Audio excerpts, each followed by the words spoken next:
अनुरोध है कि सबसे पहले तो आप दहेज लेना बंद कीजिए, सबसे पहले, क्योंकि ये दहेज प्रथा जो है ये महाराज बहुत बुरी होती है। हाँ, इतना जरूर है कि लड़की का बाप अगर खुशी खुशी उसे देना चाहता है तो वो दे दे। और तुम अगर ये कहोगी कि मुझे 20 लाख रुपए चाहिए, मैं शादी तभी करूंगी, तो क्या तुमने अपने लड़के को बेचने के लिए पैदा किया था? बताओ। तुम अगर किसी लड़की के बाप से ये कहोगे कि मुझे 20 लाख रुपए चाहिए, तो क्या तुमने अपने लड़के को बेचने के लिए पैदा किया था कि हम अपने लड़के को 20 लाख में बेच देंगे, बहू घर में आ जाएगी, इसीलिए पैदा किया था तुमने? बताओ, आप ही लोगों से पूछ रहे। एक बार पुरुष शांत रह जाएंगे, लेकिन सबसे ज्यादा तुम ही बोलते करें। सबसे पहले तुम ही काती करो, समझी हमें तो 20 लाख रुपया चाहिए, हम ब्याह तो वही करेंगे। अब 20 लाख रुपया नहीं दियो पर आए तो लौट आइए, काती के नहीं काती करेंगे।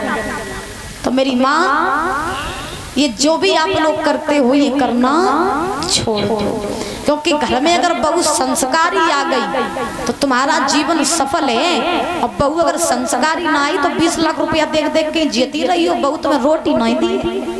सुन ली, कान खोल के सुन ली हो। बोलिए गोविंद भगवान की। आज महाराज ध्यान रखना, श्री सुखदेव जी समझा रहे हैं, राजन परीक्षित देवकी जो है वो अपनी मैया के गले से लग के रोने लगी, नाना प्रकार से रुदन करने लगी। देवकी की मैया ने समझाया, बेटी ससुराल में जाना, सास ससुर की सेवा करना, पति को परमेश्वर मानना और अपने घर को स्वर्ग बना देना, यही तुम्हारा असली धर्म है। सास कुछ अगर कह भी दे तो थोड़ा झुक जाना, अगर घर में तुमसे कोई कुछ कह दे तो झुक करके चलना, लेकिन कभी किसी से लड़ाई मत करना। और हर माँ अगर अपनी बेटी को यही सिखा करके भेजने लगे तो महाराज ये घर घर में जो लड़ाइयाँ हो रही हैं, लड़ाइयाँ होना बंद हो जाए।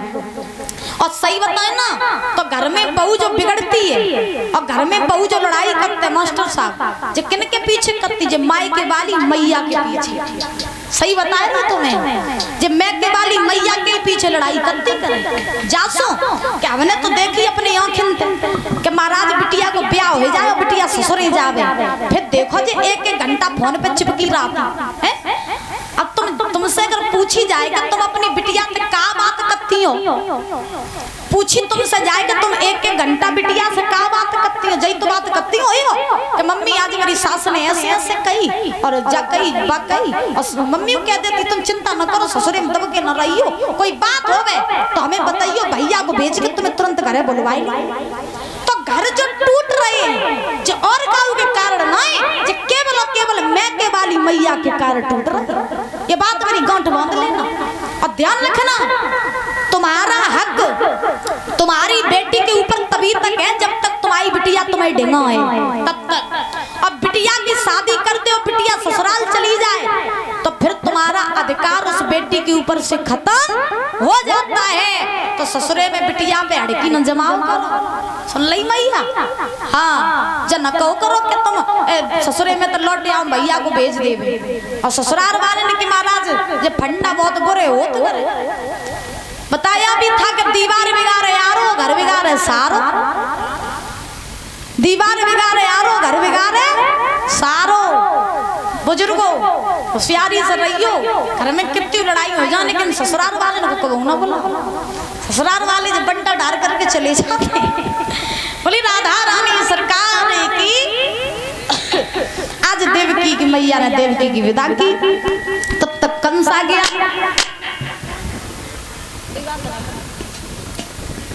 आज ध्यान रखना, तब तक महाराज कंस आ गया।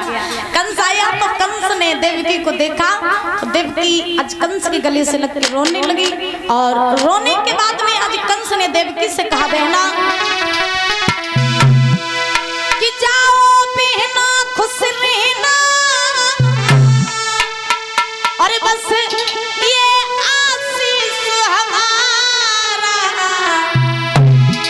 बस यही तलक था साथी हमारा तुम्हारा, हमारा तुम्हारा।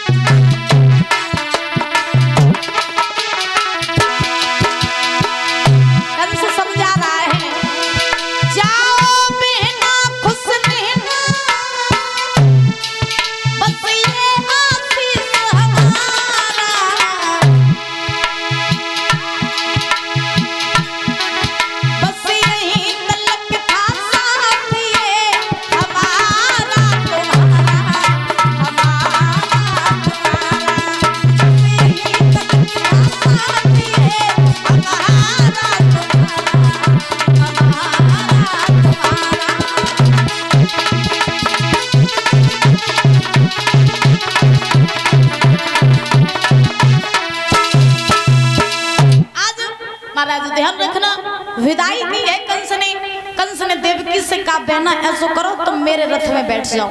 तो जो इतने वचन कहे तो कंस ने देवकी को अपने रथ में बैठा लिया, बैठा करके बटेश्वर के लिए जाने लगे। आधी रास्ते में कंस पहुंचा और जैसे ही कंस आधी रास्ते में पहुंचा तैसे ही आकाशवाणी होने लगी, देवता चिल्लाने लगे,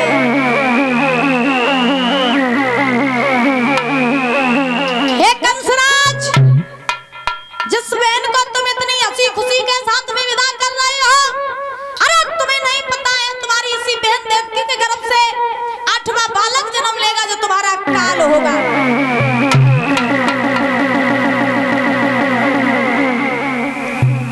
चौथने वचन कहे आकाशवाणी ने कि देवकी के गर्भ से 8वां बालक जन्म लेगा वो तुम्हारा काल होगा। कंस सोचने लगा इसका मतलब जिस बहन को खिलाया पिलाया बड़ा किया और इसके गर्भ से 8वां बालक जन्म लेगा वो मेरा काल होगा। कंस सोचने लगा ना रहेगा बांस न बजेगी, जब बहन ही नहीं रहेगी तो फिर बालक कौन सा जन्म लेगा। तो कंस ने देवकी के केस पकड़ लिए, केस पकड़ करके रथ से नीचे पटक दिया। अब कंस सोच रहा है कि बहन के प्रेम की तरफ जब देख रहे हैं तो हम फिर मारे जाएंगे,